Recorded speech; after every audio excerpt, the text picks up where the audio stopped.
Bismillah, elhamdülillah, ve salatu ve selamu ala Resulillah, əmmə ba'd. İlk öncə dəyərli qardaşlar, hər birinizi Allah Subhanahu ve Taala'nın salamı ilə salamlayıram. Esselamu Aleyküm ve Rahmetullahi ve Berekatuhu. Və sonra Allah Subhanahu ve Taala'ya şükürlər olsun ki, Allah Taala bizi yenə də bir yerə cəm olmağa müvəffəq elədi. Allah Subhanahu ve Taala'nı zikr etməyə. Həqiqətən bu özü böyük bir nemətdir. Daha sonra qardaşlar inşallah devam edəcəyik yenə İbn Qayyim rahimehullah'ın El-Vabil-i Sayyib minel Kelimi Tayyib kitabından. İbn Qayyim rahimehullah qadağaları uca tutmağın, təzim etməyin əlamətləri fəslində buyurur ki, bunlardan biri də, yəni qadağaları uca tutmağın əlamətlərindən biri də budur ki, müsafir üçün üzr səbəbi olduqda iki namazı birləşdirməyə icazə verilir. Yəni səfərdə olanda müsafir üçün iki namazı cəm etməyə icazə verilir. Üzr səbəbi olduqda. Yəni, hər namazı öz vaxtında qılmağın çətinləşməsi səbəbilə. Üzr səbəbi budur ki, hər hansı bir namaz öz vaxtında qılınması çətinləşməsi səbəbilə. Yola davam etdiyinə, yaxud dayanmağa imkan olmadığından, ya da ki, bu işin ona çox çətin olmasından dolayı. Belə olduqda namazları birləşdirmək müsafirə icazə verilir. Lakin səfərdə bir yerdə 2-3 gün və yaxud da bir gün dayandıqda iki namazı birləşdirilməsinə artıq səbəb qalmaz. Çünki hər bir namazı öz vaxtında heç bir çətinlik olmadan qılması artıq onun üçün rahatdır. Beləliklə, iki namazı birləşdirmək bir çox müsafirlərin düşündüyü kimi daimi bir sünnə deyil. Və elə zənn edirlər ki, səfərin sünnəsi həmişə cəm etməkdir. Üzr olsa da, olmasa da. Halbuki cəm etmək yalnız müəyyən hallarda verilən müvəqqəti bir rüxsətdir. Namazı qısaltmaq isə, yəni rükətləri azaltmaq, yəni 4 rükətli namazı 2 rükət qılmaq isə daimi sünnədir. Müsafir üçün sünnə 4 rükətli namazları qısaltmaqdır. Üzr olsa da, olmasa da. Amma birləşdirmək isə istisna üzürlü hallarda, yəni müəyyən vəziyyətlərdə icazə verilən rüxsətdir. Buna misal olaraq yeməkdə doymağa da misal göstərmək olar. Yəni bu haram olmayan bir işdir. Lakin qulun bu rüxsətdə ifrata vararaq doyması onu artıq tıxanıqlıq və ağırlıq həddinə çatdıracaq yerə gəlib çıxması doğru deyil. Və sonra da yeməyi həzm etmək üçün vasitələr axtarır və beləliklə onun bütün dərdi, səri həm yeməkdən əvvəl, həm də yeməkdən sonra qarnı olur. Əksinə, qulun həm ac qalması, həm doyması, həm də hələ iştahı olduğu halda yeməyi dayandırması lazımdır. Və bu məsələdə də ölçü, meyar Peyğəmbər sallallahu aleyhi və səlləmin bu sözüdür. Allah Resulü sallallahu aleyhi və səlləm buyurur ki, mədənin üstə biri yemək, üstə biri içmək, üstə biri isə nəfəs üçündür. Yəni bu üç hissənin hamısını təkcə yeməyə çevirməməlidir. Əmri və qadağanı həddindən artıq çətinləşdirməyə gəlincə isə bu hal dəstəmazda vəsvəsə edib ifrata varan adam kimidir. Hətta axırda namazın vaxtı belə çıxır. Yaxud təkbiratul ehram. Təkrar deyə imamla birlikdə Fatihəni oxumaq fürsətini əldən verir. Yəni vəsvəsə səbəbindən. Hətta bəzən elə olur ki, rükəti əldən gedir. Və ya həddindən artıq təqva iddiası ilə o qədər quluv edir ki, həddi aşır ki, güya şübhəyə qarışar deyə müsəlmanların adi yeməyindən belə heç nə yemir. Və bu fəsad, bu cür fəsadlı təqva elmdən paya oz olan abidlərin bəzilərinə də yol tapmışdır. Hətta müsəlman ölkələrindən gələn yeməyi yeməkdə belə imtina etmişdilər. Və ya yalnız ona xəsbərast ölkələrindən gətirilən qidalarla qidalanırlar. Hətta bunu əldə etmək üçün xüsusi adam da göndəriblər qida üçün. Xristiyan ölkələrindən onlar üçün yemək gətirsin deyə, qidalar gətirsin deyə. Həddi aşan cahillik və artıq ifrat onu müsəlmanlar barəsində pis zənnə, xaspərəstlər barəsində isə gözəl zənnə, yaxşı zənnə salıb. Və Allah Subhanahu ve Taala'dan bu cür rüsvay olub tərk edilməkdən, bu cür köməksiz buraxılmaqdan Allah Subhanahu ve Taala'ya sığınırıq. Əmr və qadağanı uca tutmağın həqiqəti budur ki, onlara nə quru səhlənkarlıqla, nə də ki, həddindən artıq çətinləşdirmə ilə qarşı çıxılmasın. Çünki məqsəd ona tabi olanı Allah Subhanahu ve Taala'ya çatdıran düz yoldur. Allah Subhanahu ve Taala bir şeyə əmr etdikdə, şeytanın həmin işdə iki hiləsi var. Yəni şeytan bu işdə iki yöndən müdaxilə etməyə çalışır. Ya təqsir, səhlənkarlıq, yəni təfrid tərəfdən, ya da ki, ifrat və həddi aşma tərəfdən. Şeytan üçün fərqi yoxdur. Yəni qulun bu iki xətasından hansına düşməsi Onun üçün fərq eləmir. Əsas odur ki, bu iki xətadan birinə neynəsin, salsın. Qulun qəlbinə gəlib sanki yoxlayır, iyiləyir.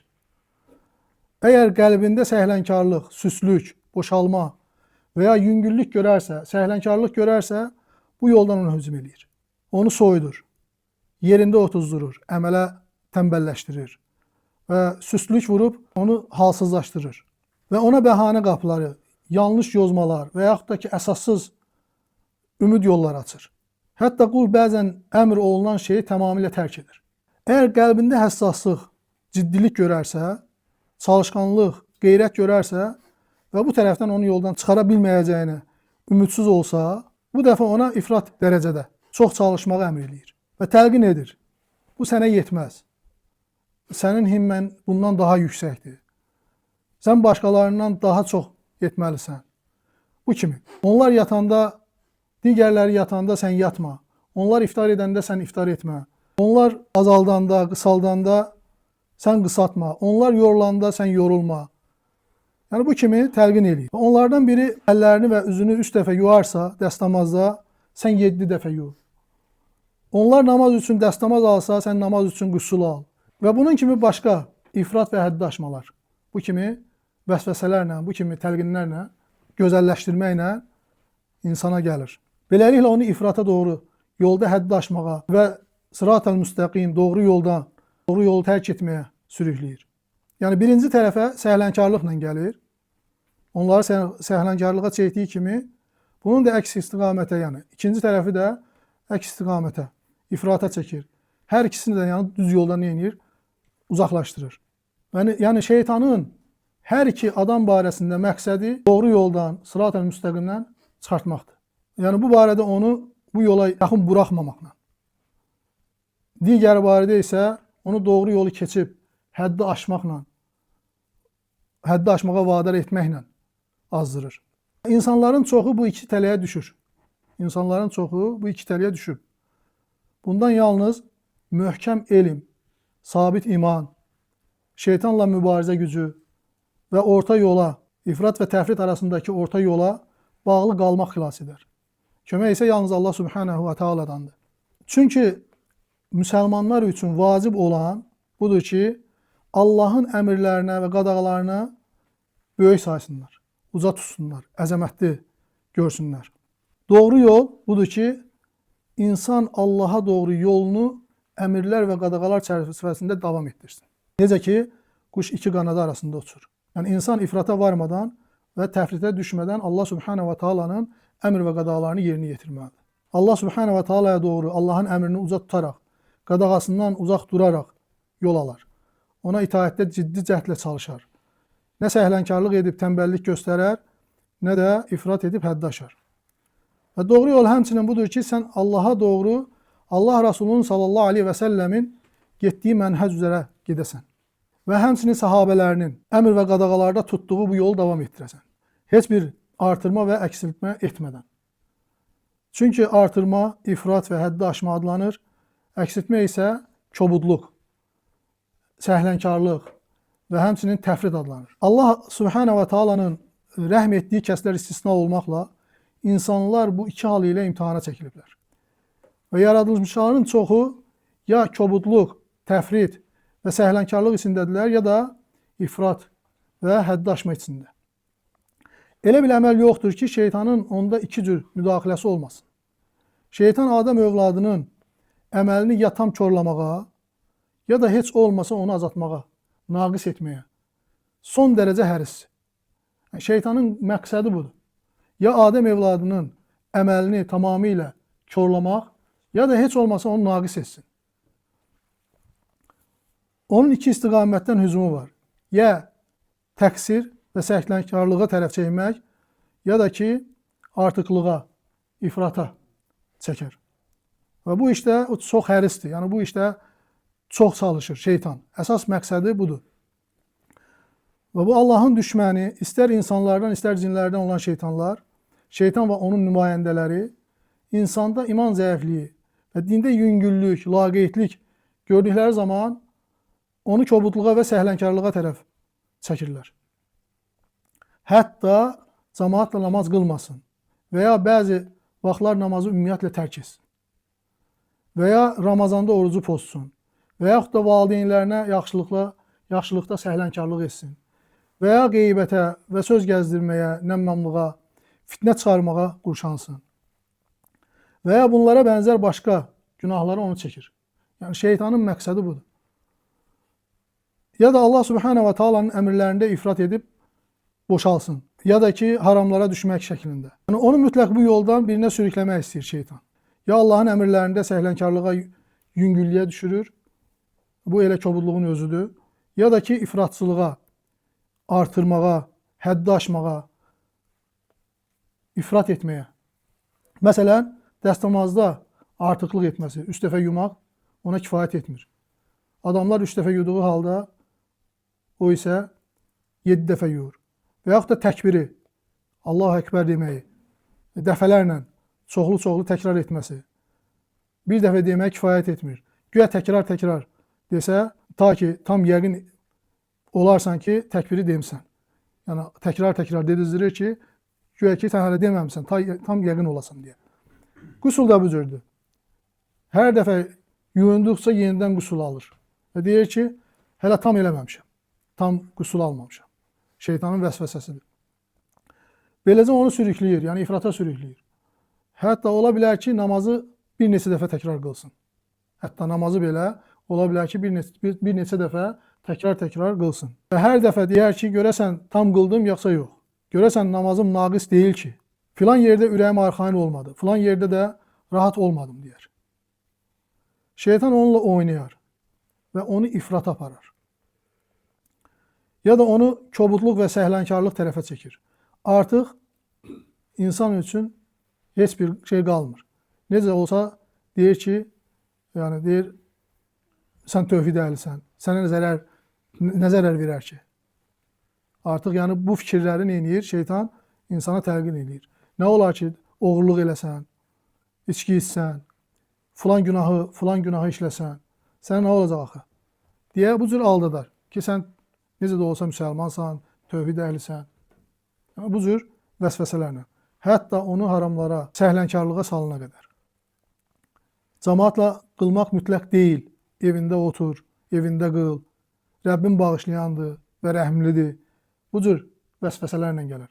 Və beləcə Allah Subhanahu wa Taala'nın düşməni şeytan insanla oynayır. Şeytan möminlə bu iki zidd tərəfdən neyir? İşləyir.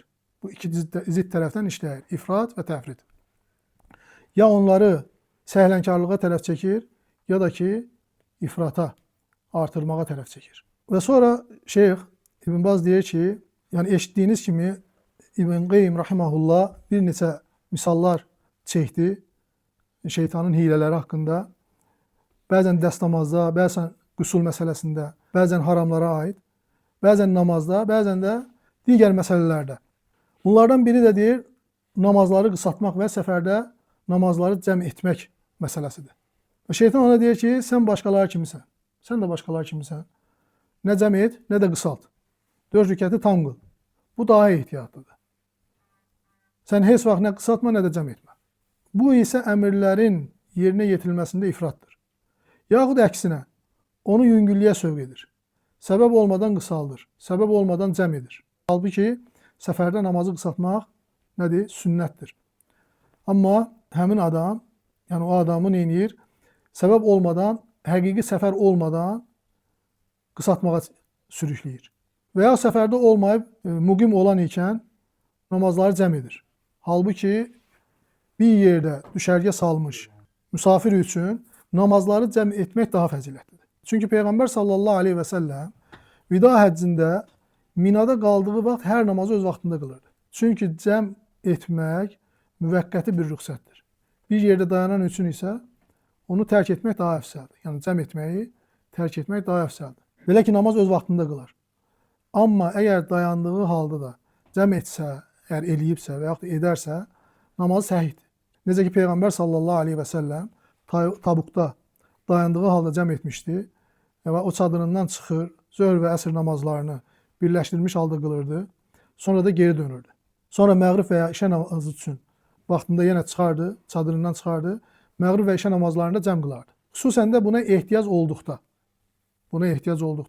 cəm qılardı. Məsələn, şiddətli soyuq, misafirlərin su ehtiyatının az olması, buna bənzər başqa məsləhətlər, səbəblər olanda o vaxtlar nə edərdi? Cəm qılardı.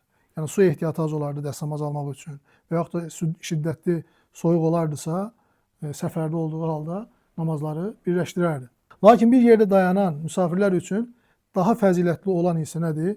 Hər namazı öz vaxtında qılmaqdır. Peyğəmbər sallallahu aleyhi və səlləmin vida həccində Minada etdiyi kimi.